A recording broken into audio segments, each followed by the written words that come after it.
Hey, this is Eugene Rabkin, and you're listening to the StyleZeitgeist podcast.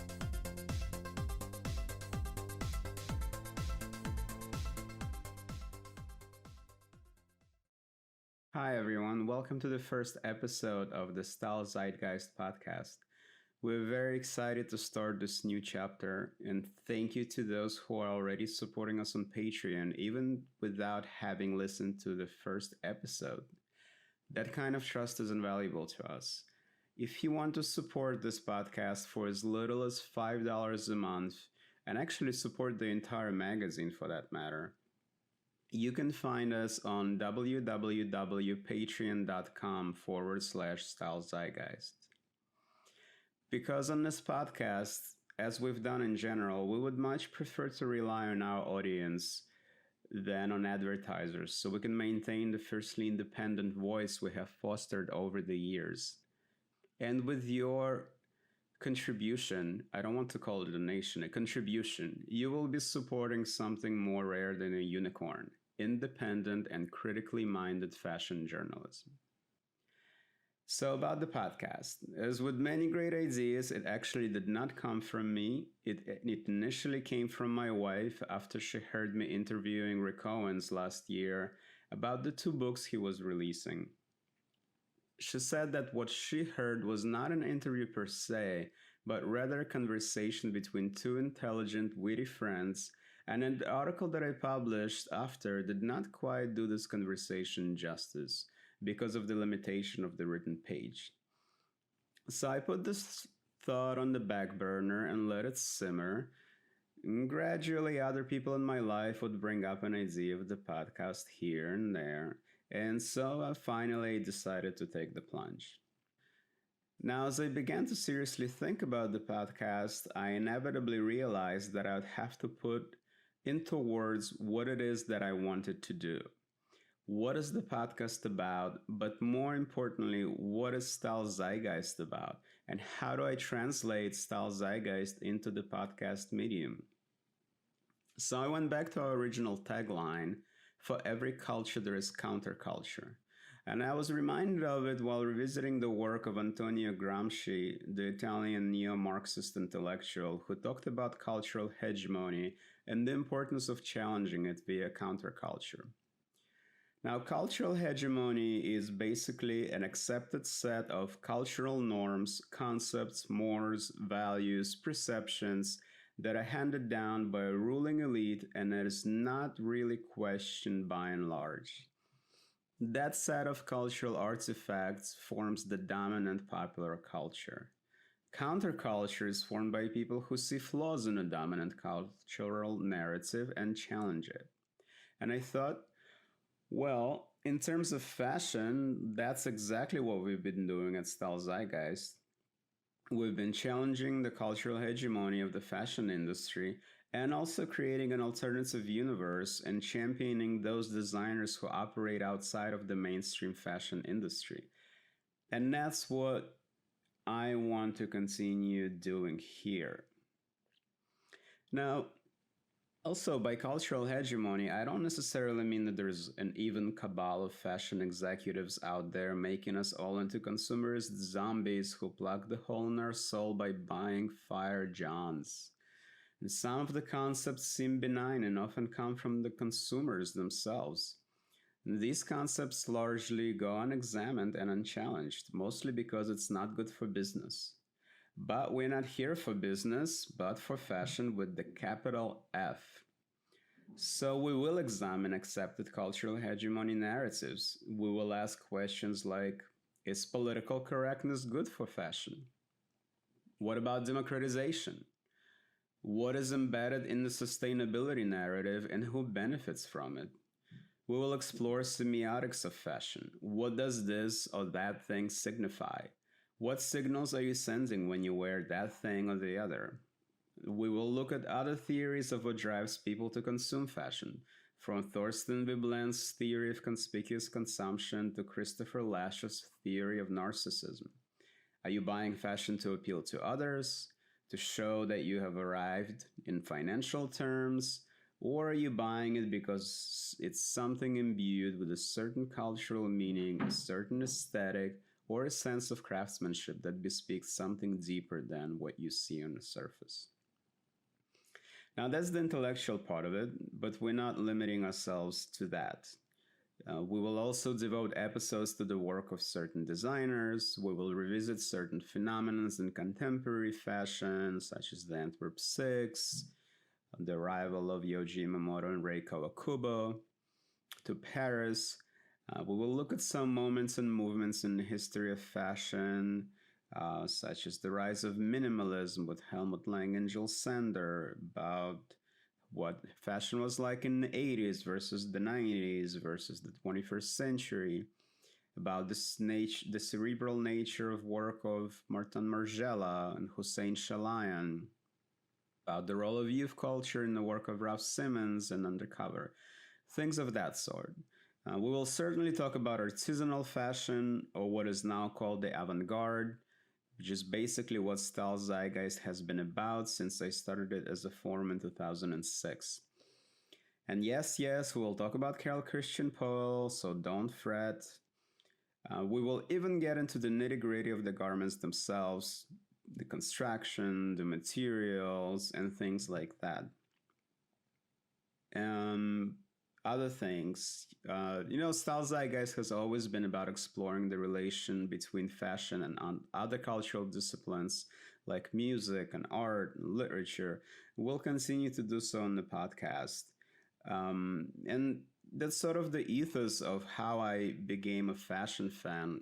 I came to fashion through being a music fan and starting in when seeing the connections between the music that my favorite musicians were producing and the clothes that we're wearing, and start seeing, the sartorial connections with the music connections. And that's sort of what led me to explore fashion in the first place. And that's the spirit I want to bring to the podcast as well. So we'll have some musicians on the podcast to talk about style, and then maybe some designers to talk about music, and so on. And as the show rolls along, we will discuss fashion's, current affairs. We'll dissect certain themes that come up in various articles. We'll review fashion shows, etc., etc. Now, obviously, I cannot do this all by myself, but have no fear. I've already lined up an amazing cast of guests, other fashion journalists, fashion designers, and simply intelligent, experienced people who love fashion. Some of them you probably heard of, others you probably have not heard of, but should. And that's, I think, part of the appeal of the podcast. Now, not every episode will be critically minded. Again, I became a fashion professional through first being a fan. I love fashion, and I think that sometimes maybe does not come across to people. So I will also bring on guests that share my enthusiasm for the work of certain designers or certain fashion movements, and ask them also to share their journeys of building personal style and getting into fashion as professionals. They'll bring people like that on. Nevertheless, for those of you who know what StyleZeitgeist is about and who have read my writing there and in publications such as Business of Fashion and High Snobiety, you know that I don't shy away from strong opinions, but you also know that I back my opinions up. And so I'll be bringing the same spirit of critical inquiry into the podcast itself. And I wanted to let this be known right out of the gate. So on our first episode, I will be talking about how the culture of overzealous political correctness stifles creativity in fashion. I will be discussing this topic with one of the preeminent fashion critics writing today, and certainly my favorite, Angelo Flaccavento. Stay tuned. Hi everyone, this is Eugene Rabkin. I'm here with one of my most favorite journalists and fashion critics, Angelo Flaccavento, who's been doing this for a long time and is one of the few genuinely critical and intelligent voices in fashion. And so I am incredibly happy that you agreed to do this with me. Thank you so much, And Eugene. what I wanted to talk about today is a very fraught topic of political correctness and cultural appropriation as it relates to fashion. It seems like with every year, this topic is getting to be more and more important. And I thought that it's worth questioning some of the assumptions and reviewing some of the damage, actually, I think it does to fashion, and reviewing the power structures and who benefits from it and what it does to fashion at large. And uh, I thought about this topic for a while, as I know you have. We both have written about it. And just when I thought it couldn't get any worse, last week we have this article by Ruba Abunima, published in High Snobiety, on responding to the controversy surrounding Virgil Abloh copying designs of the Belgian designer Walter van Beirendonck. Yes. And as I read this article, I thought we really hit a new low. Absolutely. Absolutely. I found it to be absolutely unsubstantiated and full of false equivalencies and arguments that made no sense to me at all. She excuses Walter. First of all, she says, "There are," and I quote, "There are few designers I know who have stolen more than Walter van Beirendonck." And his level of thievery is more egregious because it is racist and colonialist. His entire career is based on appropriation and the colonial gaze. And that to me seemed like an absolute lie. There is no other way to say it. You know, in his career, in his long career, yeah, I would be hard pressed to say that Walter's entire career based on cultural appropriation. That's first of all. Second of all, you know, she goes on. She cites various collections of Van Beirendonck. She gives a couple examples of him appropriating culture of some African tribes.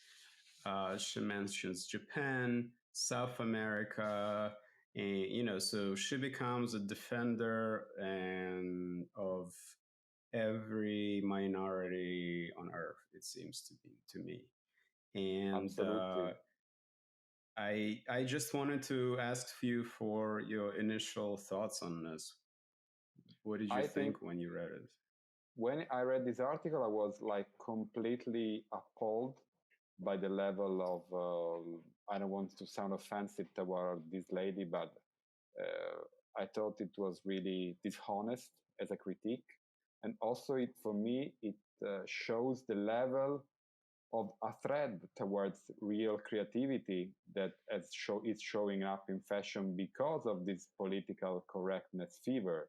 In the sense that, of course, Walter has appropriated many things, from David Bowie to gay bear culture, to which he belongs anyway, from Africa to youth culture, from club culture to everything else. He did that in the creative way. Actually, this article is very interesting for hitting the topic that we want to discuss in this podcast, because on one side you have the designer who, because my defense against political correctness, and let's say one thing important, when I first read about political correctness, that was, let's say, in the mid 90s, early 90s, as applied to fashion, when grunge was hitting the scene as a fashion phenomenon, and luxury as pure consumption and showing off of wealth seems like something not anymore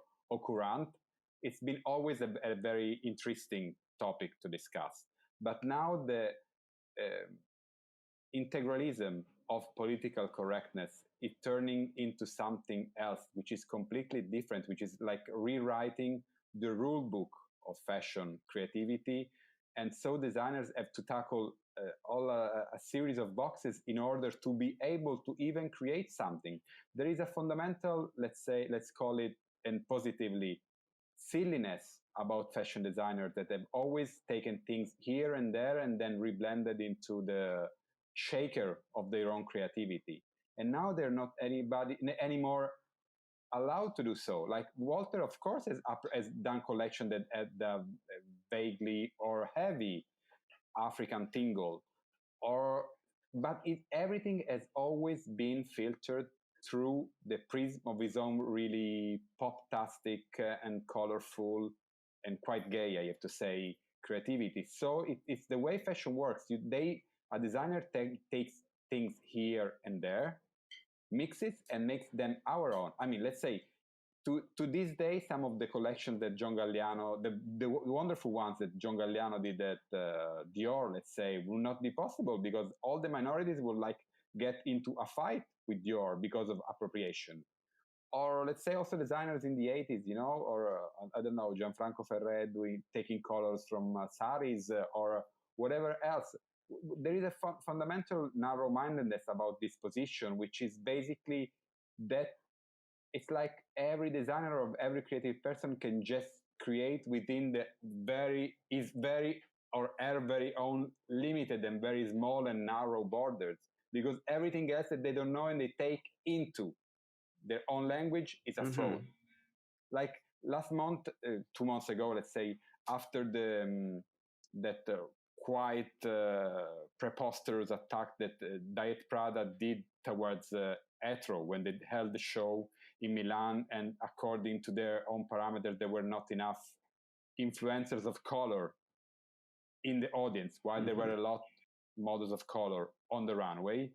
I followed the whole debate that happened afterwards, and then Etro has been eaten because they were using Madras, they were using Paisley as their own, which is a signature for the label. So, and the very idea of taking, culture migrates and grows by contaminating other cultures. When the Brits came in contact with India, they brought Madras everywhere and Paisley everywhere. The journey of things is the way the spores of culture germinate elsewhere. Now we are not allowed to even do this. Yeah, which I find absolutely preposterous, because we've always done it. And I understand, the original meaning, the original critique of cultural appropriation was that a dominant group takes cultural elements from marginalized groups and demeans them through the appropriation, whether by making like a caricature, let's say this, Chinese neighbor in Breakfast and Tiffany's, or something like that, or otherwise, in some way demeaning the other culture. And we've gone from this, which is completely valid, in my opinion, to this wholesale forbidding of taking anything that's not from your culture. Yes. And when I think, exactly of what you said, there would be no Galliano today. There will be no Alexander McQueen. Absolutely. A month ago, I just got a book on Jean-Paul Gaultier's body of work. He wouldn't be able to have done half, literally half of what he's done.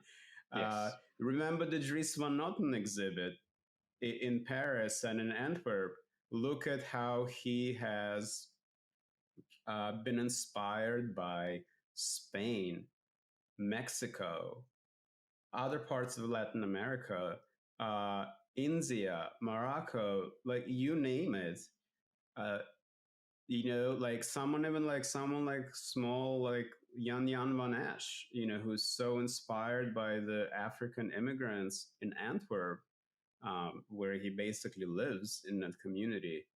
Uh, and that's what I find. What we're looking at is nothing sort of cultural impoverishment in fashion, and I think, in my opinion, a drive to mediocrity, which is what we've been, I think, on the road to mediocrity for many years already. Absolutely, because in a way, the road to mediocrity has been paved also. I mean, the road to mediocrity has been paved by the system as a whole for a long time, because of course, they have preferred wild money and the hype over real talent. Yeah.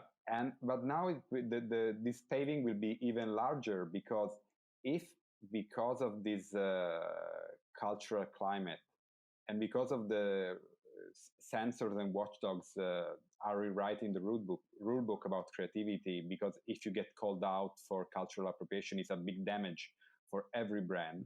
So it will happen that creatives start self-censor themselves, which for me is the death of true creativity. Because when you don't do something because you're fearful of judgment or being attacked, that is where things, the spiral gets getting downwards, but even faster than before. And that's where we are heading, because everything today is a sensitive matter, and everything gets called out in the most preposterous of ways, in the most unexpected of ways. Also, it happens through social media, where there is no right for the accused to defend his own position. So basically, it was called, in Italian we say gogna. I think it's stakes in the medieval era, where the culprit was just exposed to public contempt, but had no way to defend him or herself. So Yeah. this is, I mean, I think this culturally, it's a very dangerous time, because there is, I mean, it's one of the classes of creative people to be provocative, to be shocking, to be unsettling, to be disrespectful of rules, because this way they can arise a debate. Some of Alexander McQueen's work was heavily misogynistic. Heavily. He treated the female body really like an object for his own experiments. But through those experiments, he was able to create something beautiful. And he was completely disrespectful of any political correctness law about women. He was really heavily objectifying them. Or a photographer like Guy Bourdin or Helmut Newton. They were working with something very dangerous in terms of imagery, but they produced something shocking, something that makes us think. What I'm really afraid with this political correct culture is that everybody was something really safe, sanitized, something that everybody can accept. So which is exactly the description of mediocre. Exactly. Yeah. And that's what it's a bit ironic that this article appeared in High Snobiety, because a year ago, they actually asked me to write an article about political correctness, where I argue exactly what you're saying. And I quote you heavily, actually. And that's exactly what I say in the end, that if you try, we are at a point where things becoming so safe, but if you try to make something that appeals to everyone, you're making something that appeals to no one. Absolutely. And through history of art, and let's say, for the sake of this argument, we'll call fashion art. Yes. But in the history of art, at least in modern history of art, it was never the prerogative of an artist to satisfy the masses. And certainly, it was not the prerogative to satisfy the powers that be. On the contrary, it was his duty to make us think, provoke. And that's why I think we both love McQueen so much. Absolutely. Yeah, and in my article, I talk about his show Popeye, Yes. where he had a black model, Deborah Shaw, walk out in basically in manacles. There was this metal frame with manacles on it, and she looked at it, and I'm recounting an episode, and she came to McQueen and she said, "Is this a reference to slavery?" And he said, "Oh my God, of course not. Like, I would never do that. This is a reference of the diktats of the powers that be, quite bourgeois in fashion, dictating us what fashion should be and inhibiting creativity." And she said she was satisfied with that answer. She had no problem. Mm-hmm. And but the dynamic that we have now, like, is what you mentioned before, is nobody asks. When instead we go straight into accusatory mode. No one asked Prada when she did the monkey keychain, what is that supposed to represent? No one asked Alessandro Michele when he did the sweater that everyone thought was blackface, but actually was a reference to Leigh Bowery's, one of the famous images of Leigh Bowery. Which between commas, is an artist whose work would be almost impossible today, because actually what he did in that performance was blackface, but blackface done his own way. Yeah, and exactly. And why wouldn't someone contact them and ask, we're going to give you a chance to explain yourselves. But what did you mean by that? But what I think, Eugene, is that all the topics that you were discussing before is that are all intertwined.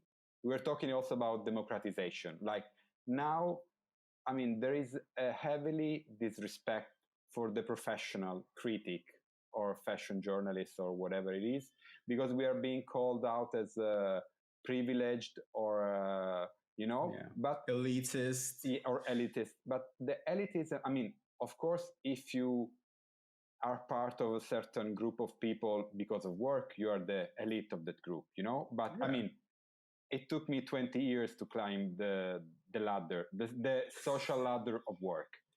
In 20 years, you have a schooling, you have a background that is your schooling. In my case, it's a degree in art history.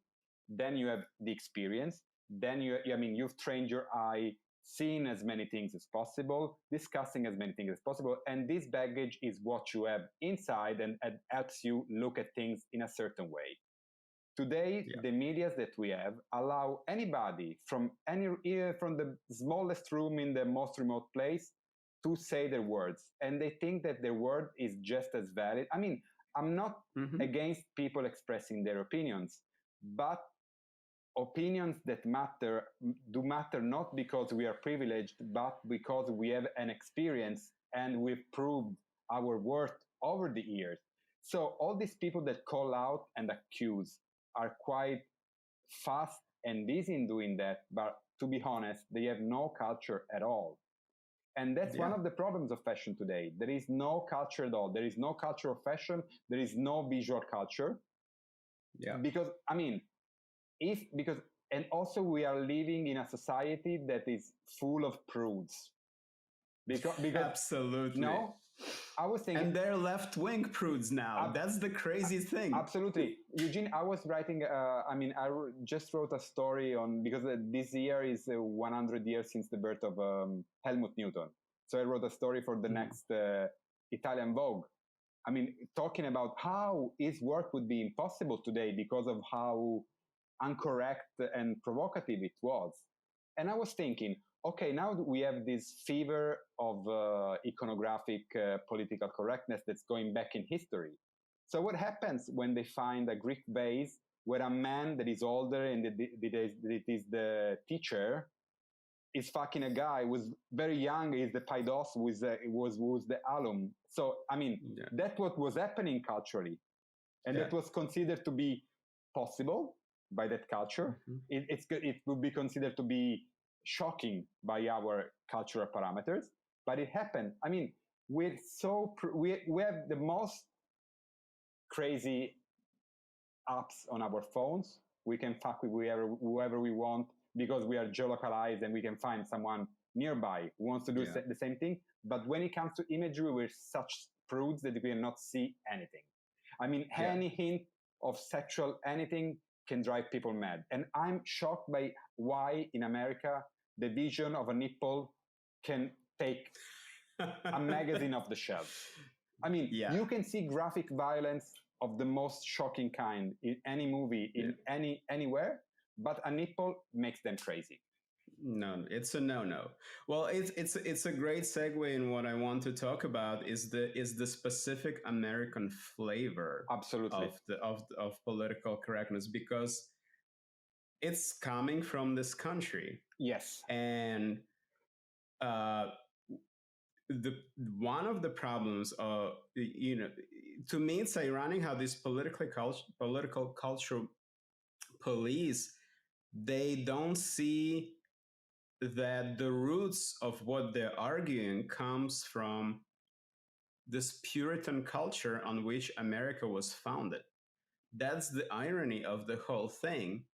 And that's what to me is kind of incredible. For you, it must be even more so. Me, yes. Like, growing up in early 90s with very fresh sort of remembrance of the 80s, and the struggle to emancipate ourselves from the prudery of that has wrought so much damage on this world.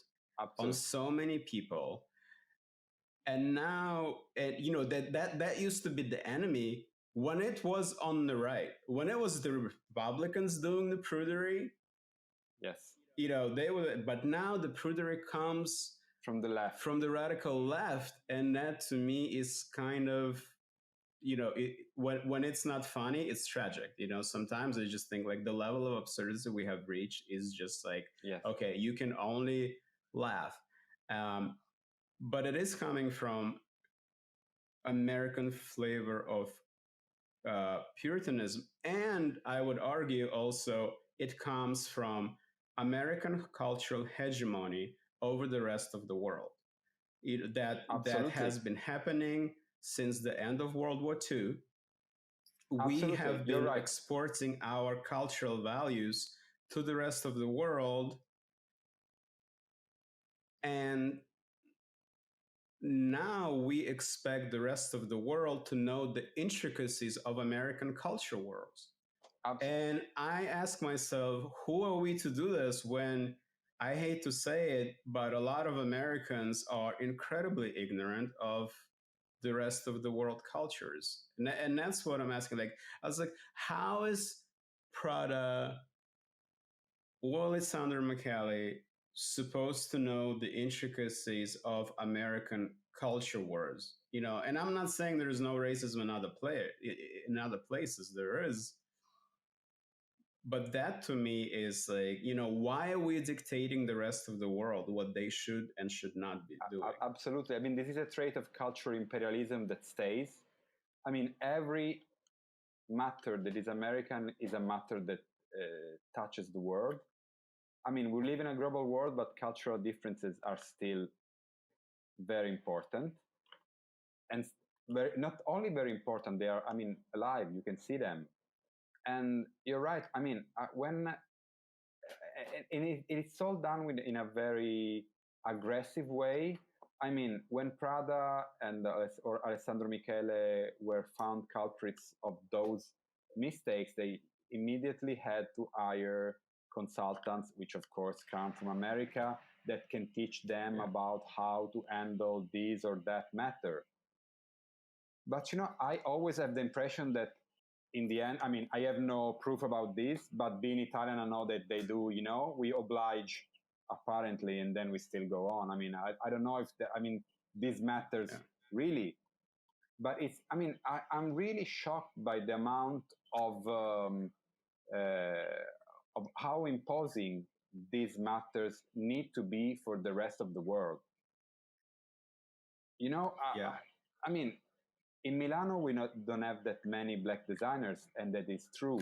But I've been to schools, and there are not that many black students in schools. So, I mean, it's Italy has its own racism problem, which I think is different from America. It's still a racism problem.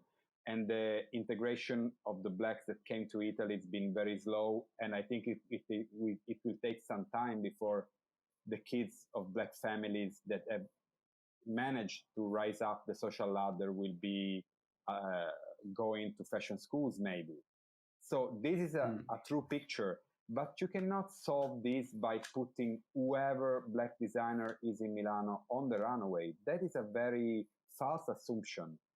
What I mean is, this whole debate about political correctness is going to cancel one important thing: is talent is important, no matter of the color of the skin of a designer. I was really shocked and upset by the tweet that Kanye West released after the first show in Shanghai from Virgil, when Walter von Billington got really upset, because basically Kanye said Virgil can do whatever he wants because it took us so long to be recognized. Hey, right. Wait 1 minute. It's not about recognition. It's about like stealing blatantly from the work of another designer. I had a conversation yesterday with an American friend, and I told him it's not about race. I mean, I slash Virgil just as much as a white designer like Jacques Mus, where I found just a stealing of the works of other designer. They're both representative of today's culture, which is sampling. I take here and there, varnish it a little bit, and claim it as mine, even if it's not. I mean, in the case of Vuitton, the thievery seemed particularly offensive because you have a big French international corporation stealing from the work from one of the still independent Belgian designers. A very small designer. I mean, I think that Walter has a very few shops in the world. Yeah.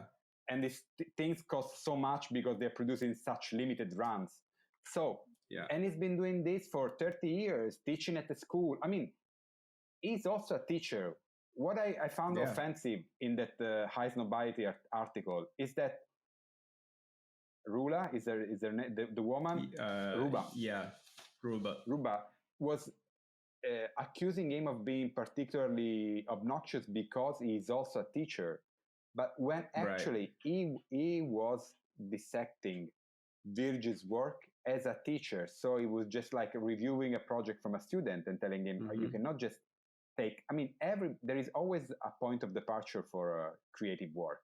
It can be a natural element of the work of another designer, but you have to take things somewhere else. You cannot do the replica, because when you do the replica, it's a problem. Yeah, it's there. There has to be a starting point, but there also has to be a journey. Yes. It cannot be one step. Yes. I've arrived. Yes. I mean, it doesn't matter where you take things from. It's where you take them to. That's important. Yeah. And what you touch upon, I think, is also important. And I think what we forget in our culture wars, Virgil Abloh is working for the most powerful brand in the world. Yes. I mean, he can buy journalists to write whatever he wants. Yeah, to treat him as some kind of a victim just because he's black is preposterous to me, because look, he's not some like young black designer whose work has been appropriated, like he doesn't need validation. He's not going to be damaged by this criticism because he is in a position of power. Yes. And everyone knows he has stolen from so many designers. He has stolen from other young black designers. Yes. He has stolen from white designers. It's widely, everyone, let's just say it, everyone in the fashion world knows Virgil is a hack. And just everyone is afraid to say it because of where we are at, because he works for an incredibly powerful brand and journalist hands are tied, you know, when it comes to criticizing him. What I found appalling about this whole situation is that, not to my knowledge, and I checked last week, not a single major fashion publication touched that story. Yes. It went to streetwear publications, which I think is great. Kudos to High Snobiety covering it in the first place. But it was High Snobiety and Hypebeast. It wasn't Vogue US. It wasn't Vogue UK. It wasn't W. It wasn't Women's Wear Daily. Yes. And I thought, this is incredibly hypocritical Yes. of our colleagues. I hate to say that. Yes. And also, it shows how scared everyone is to say the truth because they're afraid for their careers, or because they're simply afraid to say something that's contrary to the dominant narrative now. Absolutely. I mean, and I think fear, as the title of the Fassbinder movie, fear it's the soul, and we are living in really fearful times because, I mean, the system is really shaking. Everybody's position is really constantly under scrutiny, because now if you get called out, the first thing that you are dismissed from a publication or whatever it is, or you don't want to fall from grace from a big brand. So basically, it's just like the status quo is reiterating the status quo in words and in clothing. So there is no room left for true creativity, because true creativity needs cultural debate. Yeah, it needs to move freely. It needs to have no boundaries. I was researching the early work of Romeo Gigli a few weeks ago, and I was thinking, okay, his vision was very clear. The woman he was dressed, the dream that he was presenting on the catwalk was absolutely white, like almost pre-Raphaelite, porcelain skin, white, blonde or red hair, everything super pale. He was dressing everyone, because also women of color were wearing Romeo Gigli. But the catwalk fantasy required that kind of woman, because that was his fantasy. Yeah. Taking shape. Today, the first line on a Vogue Runaway article would say, "Oh, we missed a little bit of diversity on the cast." And also, that is another matter. I mean, diversity on the cast now is just, you have it's like just tokenism. You have tokenism. Exactly. It's tokenism. You have allotted quotas of like when you see today advertising campaigns have 4 models: one white, one Asian, one of color, one mixed. Yeah, exactly. It's like, you open the magazine and you know exactly what you're going to see. No more surprises. No more surprises. It's not even when, Benetton in that Oliviero Toscani era was doing something really provocative, when they have the little angel that was white and the little David that was black. Yeah. That was really provocative. But United Colors of Benetton was a very interesting idea. They had a real multicultural casting. Now it's just tokenism. You have this, and that. Now that, now a black models usually opens the show, so everybody is happy. And there is so many different things that, many things that boxes that one has to tackle. If I was a designer, I would just, or don't care at all, or give it up and don't do it, because it's so annoying. Exactly. And that's a very great point. A designer has to stay true to his or her vision, no matter what. If you're calling yourself a designer and you have a show and you have a visual representation of your ideas, this is your one chance. Yes. Then the clothes are taken apart and they go to the store, and a lot of that is lost. But here's your one chance to present an idea. You should not be pandering, and here I am encouraging all the young designers, you should not be pandering to outside forces. Absolutely. You should be, your duty is is, to say it in the most cliche way, but it's true. It's truth and beauty. Yes, That's it. That absolutely. is, and if your idea requires an all white cast, go for it. And if your idea requires an all black cast, even better, go for it. And what what Ruba, I went and I actually looked at the collection, that one of the collection that Ruba is referencing in the High Snobiety article, Mm-hmm. from which there is an image in that article. Every single model in that show by Walter is black. Yes, I remember the show. Yes. Clearly, that is what Walter thought requires to take the theme of the show, yes, and express it in the most poignant way. Yes. Why not mention that in an article? Of course. That is the intellectual dishonesty. Yeah, honestly. That's the dishonesty. And then she says, a white man accusing a black man of stealing black culture that the white man had already stolen is laughable, if not tragic. Okay, I went to look at that show from which Virgil copied designs. That show, to me, I did not see a single reference to any African culture. So how is he stealing black culture? And then Virgil is stealing that from him. It's, it's absolutely, I'm going to use her own words to say that her article is absurd, sanctimonious, self-absorbed, and out of touch commentary. Completely. I do completely agree. She wrote it herself. Absolutely. And I mean, I discussed that with friends, and also it sounds really strange because the defense is so absurd that it sounds, I know it's not, it sounds like Louis Vuitton paid for it, because it's like, it's a strenuous defense of the corporate with arguments that are not of any relevance, not of any cultural interest. It's only putting all the topics of the moment into a blurb, and tackling all these boxes just for the sake of doing that. But that is telling for me of this moment. Yeah, exactly. And, the language she uses, and the language the PC police uses is its own whole topic for conversation.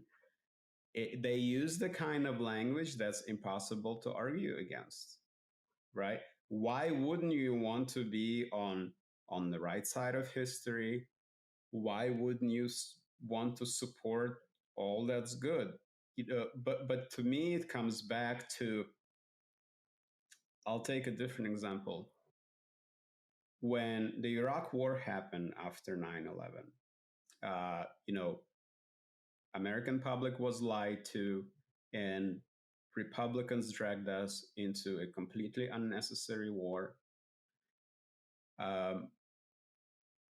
I started seeing on a lot of cars of, I assume, Republicans, stickers appearing, bumper stickers that said, support our troops. And I thought, well, you can't argue with that.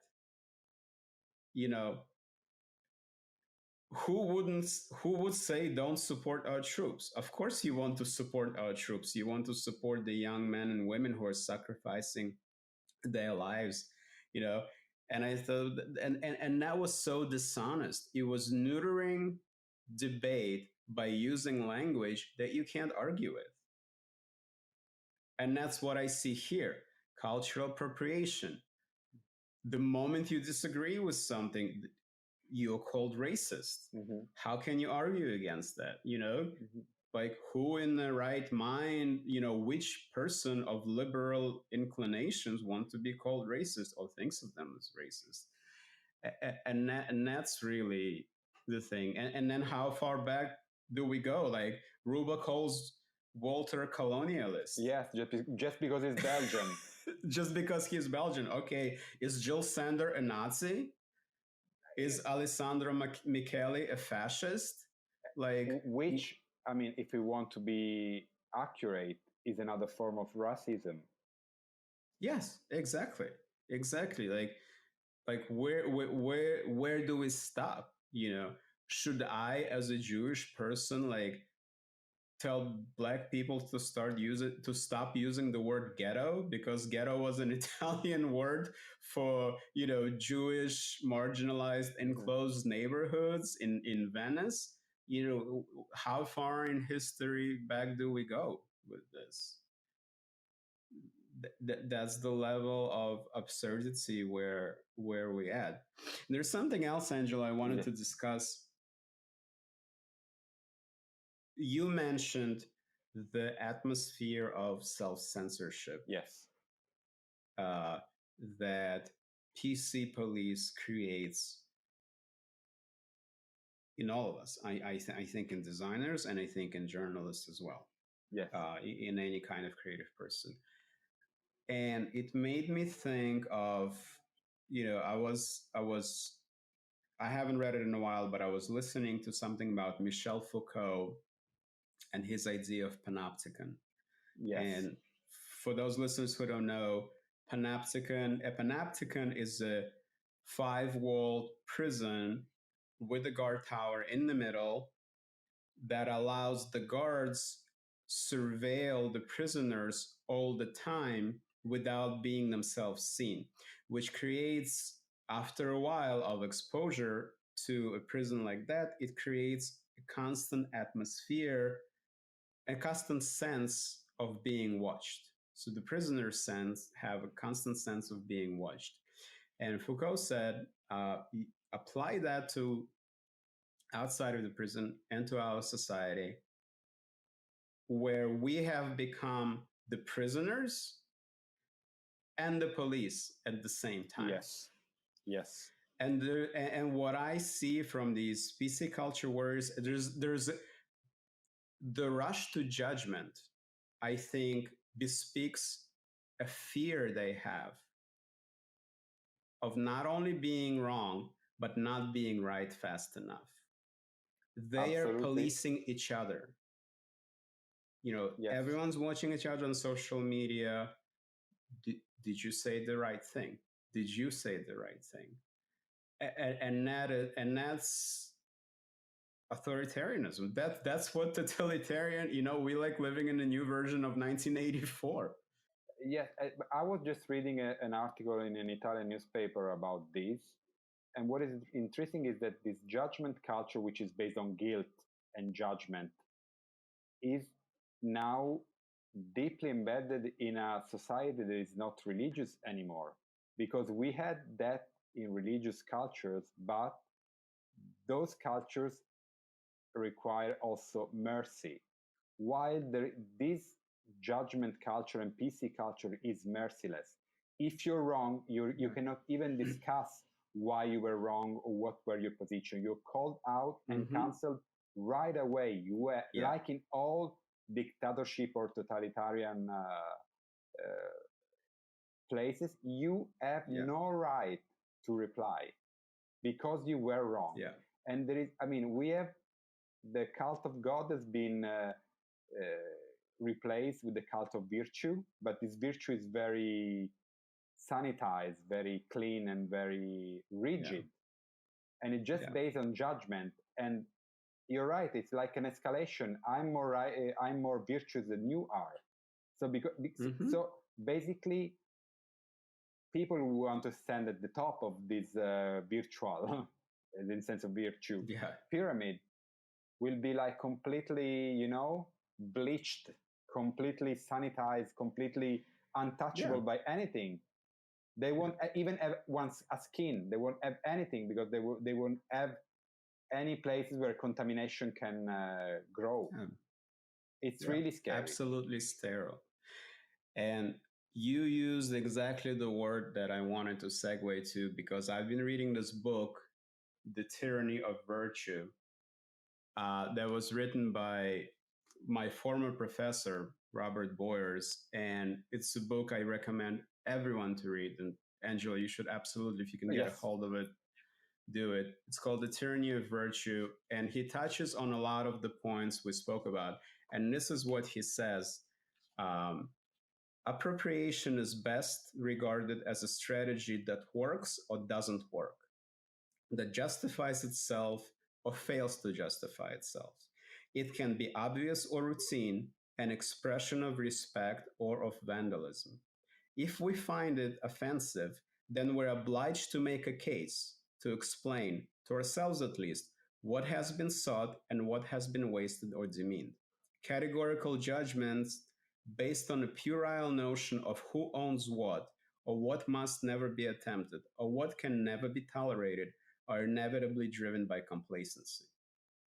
And I think that's where we're at, a kind of a very complacent place. Yes. And he gives a great criteria. Let's judge cultural appropriation. Why not? But let's judge it on a different merit. Has the work of art failed in its intent? Has the collection failed in its intent? What was the intent?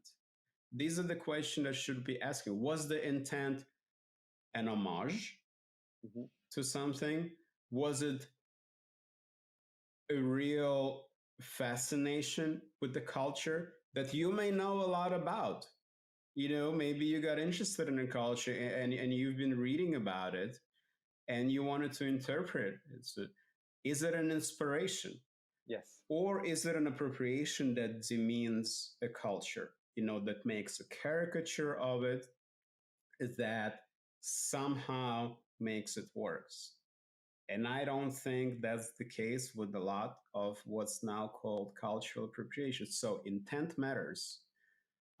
And also, what you said, I think tolerance matters, which we have zero today, and empathy matters. Absolutely. And also, Eugene, there is one last thing. This call out and PC culture is carried mostly by the watchdogs of the social media. And Yeah. speaking of virtue, which is there? Because they feel like they are the virtuous one. But as we say, everybody's dirty in this industry to one extent or the other. So are they being virtuous for the sake of virtue, or because they have an agenda and they want to become the new establishment? And if they won't become the new establishment, why do they just call out certain people and not others? Exactly. Exactly. Nobody is saved from sin. Nobody. Mm-hmm. Thank God, I say. As humans, we are sinners, and I'm happy to be. Yeah. Same here. Because same here. You know, and what we're losing here is creativity. Really, we're losing a lot of creativity, and we've already lost it. You know, I don't know if you probably remember that Comme des Garçons collection from 1995, where a lot of Jewish people were offended. Of course. It was beautiful. To me, it was one of the most beautiful collections that she did. Yeah. Well, you can say that, but I can't. You know why? Because I've never seen the pictures of that collection. Because that collection disappeared off of the face of the earth. So we are now deprived of images of that collection, of a theme, of intent. And we know the intent, what intent was. It was a collection about dreaming, about sleep. It was pajamas. It was not prison, you know, it was not Holocaust prison uniforms. We know that. We know that because they said so. Why should we not take them at their word? Yes. You know, and that's, you know, I haven't seen images of the collection, and I feel, and like as a Jewish person, it does not offend me. I mean, Kawakubo's husband is Jewish, for God's sake, You know? And Yes. sort of same Yes. thing happened, I think, last year with Loewe, that when they came out with something that looked Yes. a little bit like, concentration camp uniforms, but kind of Yeah. not.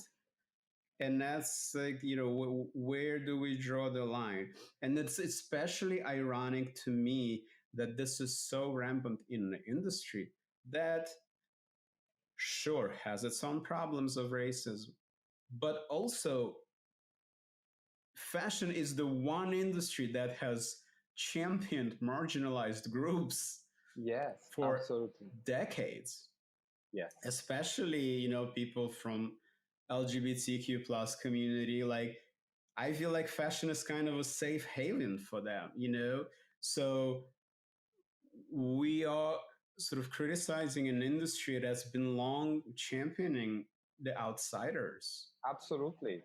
Absolutely.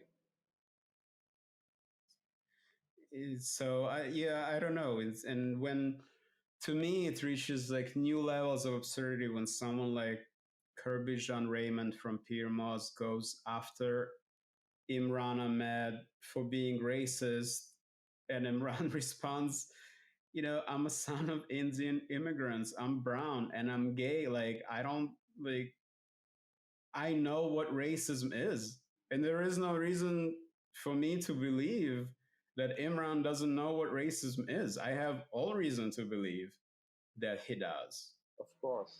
You know, same things when I'm like offhand accused of having white privilege. I think to myself, well, I'm a political refugee from the Soviet Union who fled rampant institutionalized anti Semitism. I think I know a thing or two about being marginalized. Also, coming here and people telling you to go back where you came from because you speak with an accent. Yes. So do I have some privilege because my white skin? Maybe I'm less likely to be stopped driving in the car, but I also know a thing or two of what it is being discriminated against. Of course. I can empathize with other marginalized groups. And that's what's lost, I think, that Completely. we have no more empathy Yes. and also no more nuance. Absolutely. Absolutely. There is no, I mean, there is things like irony, humor, light-heartedness are not taken into consideration. Everything needs to Yeah. be dead serious, because my impression is that these watchdogs are more interested in affirming their virtue than creativity. So basically, they hate creativity because they hate the freedom of creativity. It's not different from when Hitler was called degenerated artist, the artist like Paul Klee or the Expressionists, because they were not playing by his own rule book. When you give a rule book to artists, you're a Nazi. I'm sorry. Left or Yeah, right, I don't exactly. care. When you give Exactly. a rule book to Exactly. artists, you're like giving them restraints, and that is Yeah. absolutely unprogressive, Yeah. deeply regressive. Absolutely. Yeah. And the idea that a person from one group cannot emphasize, we cannot possibly experience what have experience of another group, I find that suspect, Absolutely. because like, an example Robert Byers gives, like, so should we throw out Madame Bovary out the window and stop reading it because Gustave Flaubert could never know what it's like to be a bourgeois housewife? Yes. And yeah, what happened to fantasy Yes. and empathy? And great creators have always had that, the Absolutely. ability to get into other person's mind. Yes. I mean, I was I shocked. I was shocked when I read that Halle Berry refused a transsexual role in a movie. I think it was her, because she's not transsexual and she cannot understand. I mean, that's the meaning of art, creating Yeah, something. exactly. It will be a Exactly. fantasy, it won't be accurate. Yeah. But I think, And sometimes, yeah, go ahead. Sorry. I mean, it's our privilege to have people who can invent things, even if they're not real. I mean, we are real. We have real life for other things. Fantasies can make us think. Exactly. And that was, to me, well, I once wrote an article about, why fashion and politics need a divorce. Yes. And I said, why do we always have to live in a binary world? Yes. Why, if it's not one thing, it has to be the opposite of the thing? Why can't I live in a world that's complicated enough where here I think about serious things, here I think about politics, here I think about society and history, but over here I am frivolous. I'm looking at beauty. I am looking at theater. I am looking at playfulness. I am also looking at craft. Yes. I am also looking at all these other incredible things that simply exist in a different realm, not the opposite realm. And I feel like that's increasingly hard to do. Yes, completely. And we are compelled to say something. Like today's slogans, like silence is violence. I think these are dangerous slogans. Completely. That are forcing everyone to express a position.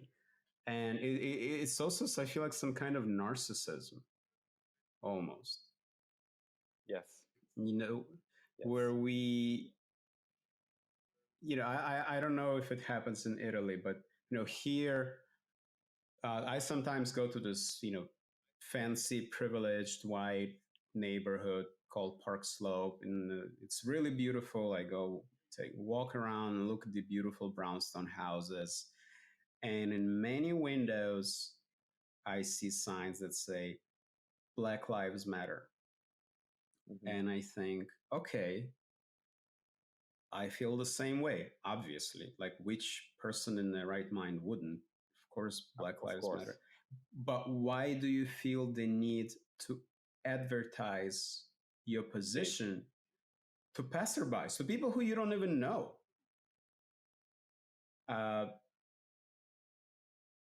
That to me is the panopticon that I talked about before. Yes. And then they're forcing each other to do that.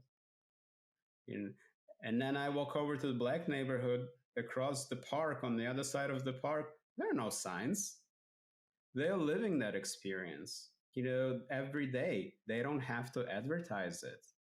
Mm-hmm. And that to me is a strange, this Foucault's panopticon, where we're both the prisoners and the police of public opinion, and to question it and or not even to express it is like automatic death penalty in the court of social media. Completely. Any other thoughts? No, I think that we covered everything I would have liked to talk about on this. Yeah, cool. Great, Angelo. Well, thank you so much for joining me, and I really appreciate the courage, the willingness to speak about topics that are uncomfortable. And I'm sure we're going to be canceled after this, so that's cool with me. Okay. I don't mind. Yeah. We'll find ourselves, we'll find each other in the trash can. Okay. Yeah, exactly. And have a nice dinner there. Okay. Great. Angelo, thank you so much for taking the time. Take care. Have a good weekend. Pleasure. Ciao. Ciao.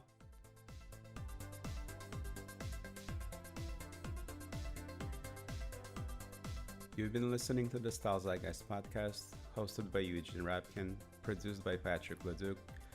Intro and outro music by Wesley Isolt of Cold Cave. Please support us on Patreon at www.patreon.com/StyleZeitgeist. Thank you for listening.